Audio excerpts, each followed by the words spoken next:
Okay, so what would be your lesson topic on today? Okay, we are beginning to read a novel. It's called Bud Not Buddy. Mm-hmm. And the topics that we will be addressing today are fluency, phrasing, and vocabulary. Okay. So we're going to go ahead and look at your learning objectives. Talk about the content. What will the students learn? Like, what are their main objectives? Like, what are the targets that they're going to be learning today? What do they have to do? Um, One thing that they're going to have to do is be able to understand what fluency is. So I will have to model fluent reading to them, and they're going to explain why my reading was interesting and engaging. Mm-hmm. And they have to go up to the fluency anchor chart and put their post-it note in the correct component of fluency that they feel I exhibited, whether that be accuracy, phrasing, expression, articulation, volume, or pacing.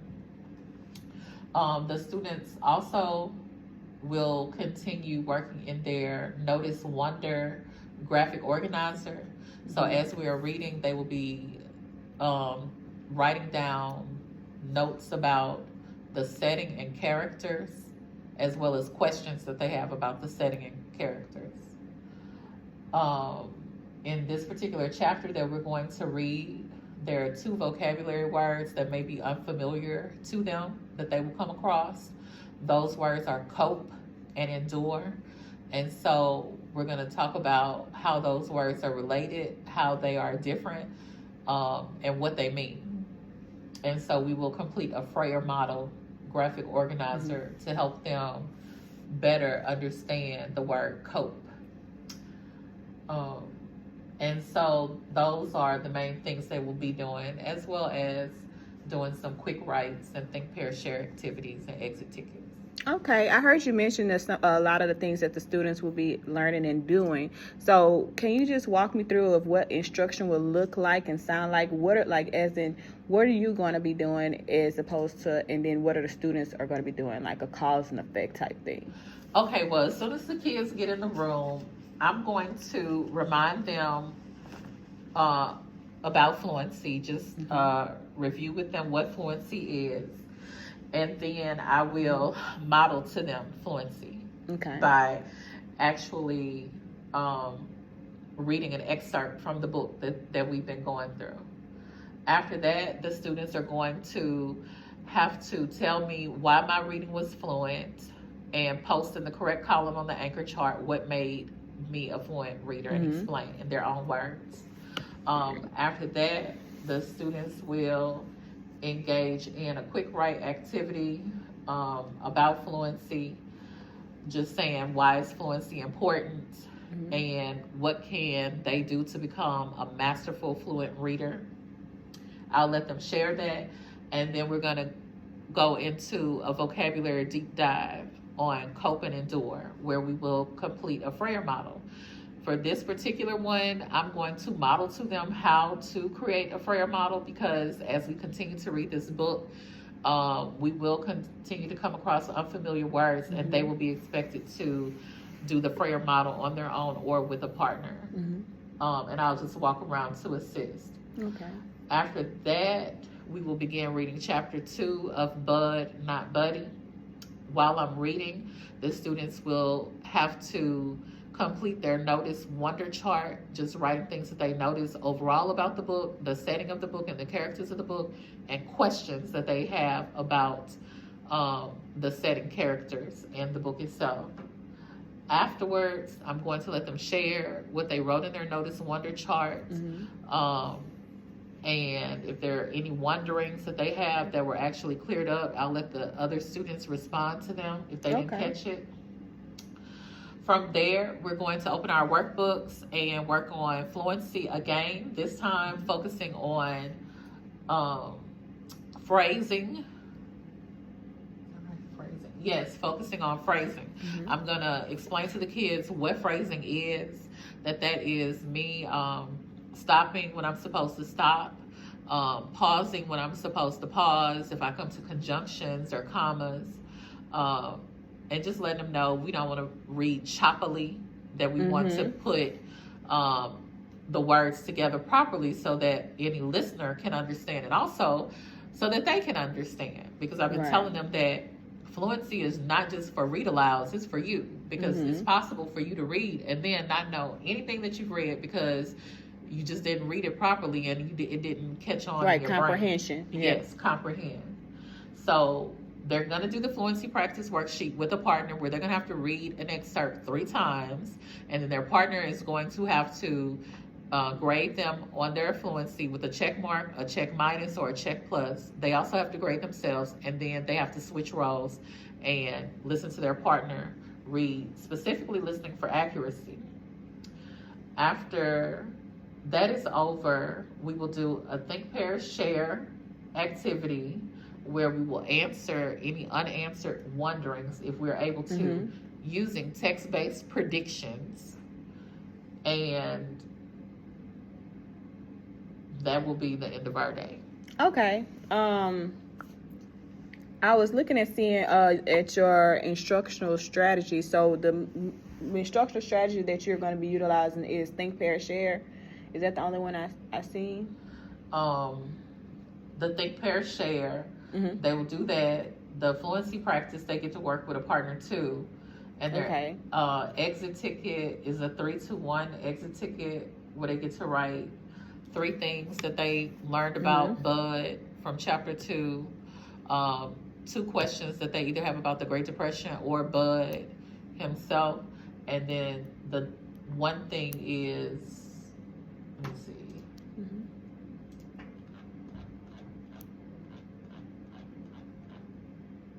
And then, what's the one thing?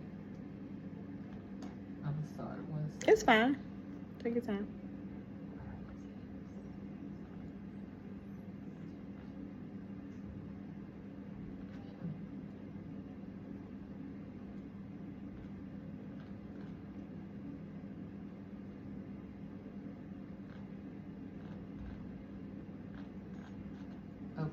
It must be on the other one. 1 second.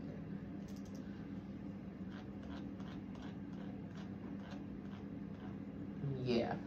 And one event that revealed the most about Bud's character. Okay. Yeah, so those are the main strategies that you're going to be utilizing. And so when you're teaching a lesson, what resources or materials that you're going to use throughout? Will technology be one? Will they have any worksheets or anything that they're going to be looking at? Yes, they have a physical workbook that has the hard copies of the worksheets that we use. So that's how they're going to write in their Frayer model. Their Frayer model is inside that blue workbook right there. Okay. If you open the first page, you'll see the fluency practice. So that's the fluency page that they have to do. Okay. Yeah. That ask about the accuracy and the phrasing. Then if you turn the page, you'll see the Frayer model that they have to use on the word code. Those I have digitally, so I'll be broadcasting those digitally on the smart board. Also, my actual, novel comes with a slideshow. So I have a PowerPoint that I can use as well that has like all the quick writes and all the questions on that. So whenever I'm asking them to do the exit ticket, the questions will be displayed on the board, and they write everything in their tablet. They have a tablet like this that we have it labeled. Like we have little sticky notes that come out telling little tabs. Yes, the tabs that tell you this is your knowledge journal. This is your vocabulary log section. This is your exit ticket section, and we have one other section. But we write in this tablet, so everything is contained within here. And whenever they do have worksheets that I print out, we staple it into these pages. So this is a very interactive journal that they have, along with their workbook and their novel, and they have their pencil. And then I use the desktop computer to broadcast onto the smart board anything that I need to show them from my PowerPoint presentation, the questions, as well as I can broadcast their worksheets from their workbook onto the screen and write on them too, as they tell me what to write. Okay. That sounds good. So, how will you characterize, well, how do you characterize the usual atmosphere in the classroom? Meaning, like, are all the students capable of doing the work, or is there somebody who's not quite capable, or some areas that you need to support in a lot? Yes, I have two classes. The class that you will be observing, most everybody, well, everybody is capable of doing the work. Mm-hmm. However, sometimes people just don't get there all at the same time. Mm-hmm. So it may take a little bit more guiding questions to kind of lead some of them where I need them to go. It's fine. And then I do have another class though where everybody Mm-hmm. is pretty much on the same level in that class, and so I definitely use lots of guiding questions, Mm-hmm. lots of pairing.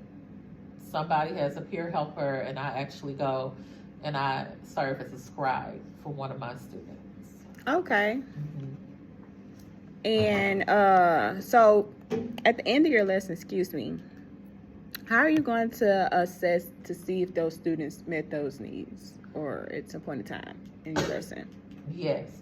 So I'm gonna do that through the activities that they did. So with the fluency practice, I will be walking around listening to listening to their phrasing and listening to how they're reading, and that also, along with their self-evaluation and their peer evaluation, will give me a good idea of how they are progressing in certain elements of fluency. And then the Freyer model is whole group instruction, so I know that everyone is going to do well with vocabulary and make it to where I need them to go with that. And then as far as the novel itself, their understanding of that will be assessed through the exit ticket, where they have to tell me facts about the books or relevant questions that they may have about the book. So those will be the testing tools that I will kind of use, like just ongoing testing, no formal testing, just kind of making sure that everyone is on task, engaged, and participating. Okay. Well, thank you for walking me through your lesson. Do you have any questions or comments or concerns for me? No, ma'am. So right now, do you feel that that you are having any areas that you may be struggling in, or things that you may feel like you need support in? So like in regards to, like, students asking questions, or I think in that part right there, I think I'm doing well. I'm really in tune to them and what's going on with them. Also, too, they are highly engaged with this particular novel. They are enjoying it a lot, and so that's very helpful too. They're enjoying the content, so they are more than happy to talk about the novel. Also, too, they want to become better readers too, more fluent readers. And so I told them, find you a fluency role model and let that be somebody that you listen to and that you actually try to pattern yourself after. If you like the way a particular person reads, pick up on the things that they're doing and then see if you can apply that to yourself. So right now, in particular with teaching the novel, I don't particularly have any questions about that part or fluency. Okay. Thank you. Thank you.